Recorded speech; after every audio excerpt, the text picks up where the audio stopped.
Yesterday courier private limited. Domestic international cargo உங்கள் இல்லம் தேடி வந்து கொரியர் புக்கிங் டெலிவரி செய்து தரப்படும். தலைப்புச் செய்திகள். பிரதமர் நரேந்திர மோடியுடன் மொரீஷியஸ் பிரதமர் சந்திப்பு. இரு நாடுகளும் சொந்த கரன்சியில் வர்த்தகம் செய்வது குறித்து ஆலோசிக்கப்படும் என பிரதமர் மோடி தகவல். குடியரசு துணைத் தலைவராக தேர்வு செய்யப்பட்ட சி.பி. ராதாகிருஷ்ணன் நாளை பதவியேற்பு.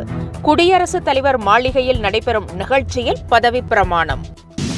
பொறுப்பு டிஜிபி நியமனத்திற்கு எதிராக தொடரப்பட்ட வழக்கு தள்ளுபடி. இது தொடர்பாக ஏற்கனவே யுபிஎஸ்சிக்கு உத்தரவு பிறப்பிக்கப்பட்டுள்ளதால் உயர்நீதிமன்றம் மறுப்பு. இமானுவேல் சேகரனின் நினைவு நாளுக்கு அஞ்சலி செலுத்தாமல் இருந்த விஜய். கடும் கண்டனத்தை தொடர்ந்து இமானுவேல் திருவுருவ படத்திற்கு மரியாதை. இளையராஜாவுக்கு அரசு நடத்தும் பாராட்டு விழா. ரஜினிக்கு அமைச்சர் சாமிநாதன் நேரில் அழைப்பு. விழாவில் முக்கிய திரைக்கலைஞர்கள் பங்கேற்பார்கள் என தகவல். இனி விரிவான செய்திகள். இந்தியாவும் மொரீஷியஸும் தங்கள் சொந்த கரன்சியில் வர்த்தகம் செய்வதற்கான நடவடிக்கைகள் எடுக்கப்படும் என பிரதமர் நரேந்திர மோடி தெரிவித்திருக்கிறார்.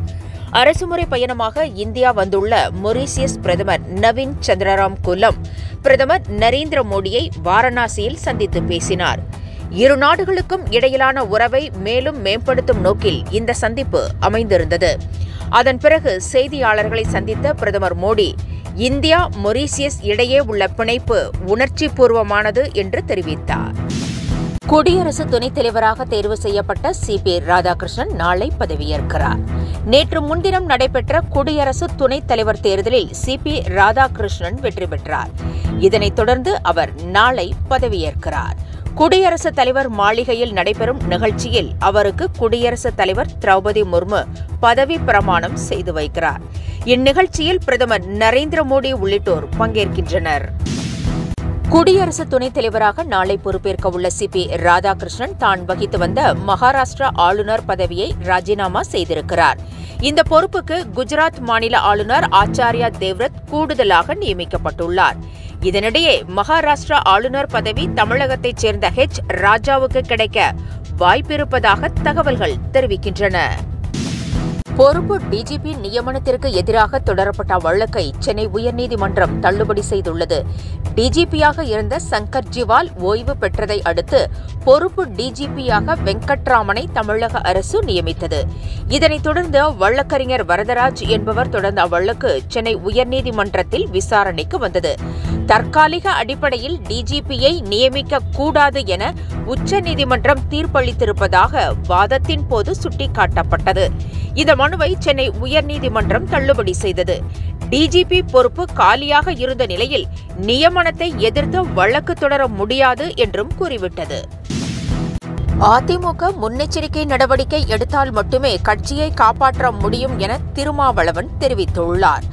அதிமுக பொறுப்புகளில் இருந்து நீக்கப்பட்ட செங்கோட்டையன் அமித்ஷாவை சந்தித்தது பேசு பொருளானது.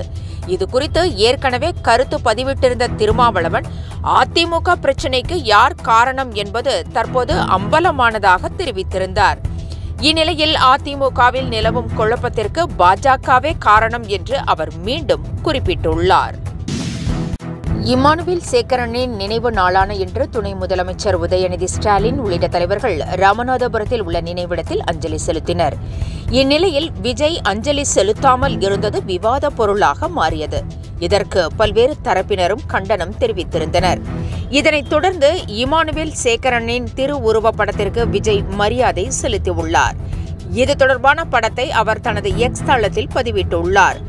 சமூக ஏற்றத்தாழ்வுகளுக்கு எதிராக குரல் கொடுத்த இமானுவேல் தியாகம் போற்றுதலுக்கு உரியது என்று விஜய் பதிவிட்டுள்ளார். பாமகவிலிருந்து அன்புமணியை ராமதாஸ் நீக்கிய விவகாரம் தமிழக அரசியல் வட்டாரத்தில் பரபரப்பை ஏற்படுத்தியுள்ளது. தனக்கு இது குறித்து பதிலளிக்க நேரமில்லை என்றும் இதைவிட பெரிய வேலைகள் நிறைய இருப்பதாகவும் அன்புமணி பதிலடி கொடுத்திருக்கிறார். இதுகுறித்து வழக்கறிஞர் பாலு பேசுவார் என்றும் அன்புமணி தெரிவித்தார். மூளைச்சாவு அடைந்தோரின் உடல் உறுப்புகள் தானம் செய்யப்படும் பட்சத்தில் அவர்களது உடல் அரசு மரியாதையுடன் நல்லடக்கம் செய்யப்பட்டு வருகிறது. இந்நிலையில் உடல் உறுப்பு தானம் செய்வோரின் பெயர்கள் அரசு மருத்துவக் கல்லூரி மருத்துவமனைகளில் கல்வெட்டாக வைக்கப்படும் என்றும் அமைச்சர் மா. சுப்பிரமணியன் தெரிவித்துள்ளார். கடந்த 2 ஆண்டுகளில் 500க்கும் மேற்பட்டோர் உடல் உறுப்பு தானம் செய்திருப்பதாகவும் அமைச்சர் குறிப்பிட்டார். தமிழகத்தில் பல்வேறு துறைகளில் ஊழல் தலைவிரித்து ஆடுவதாக தமிழிசை குற்றம் சாட்டியுள்ளார்.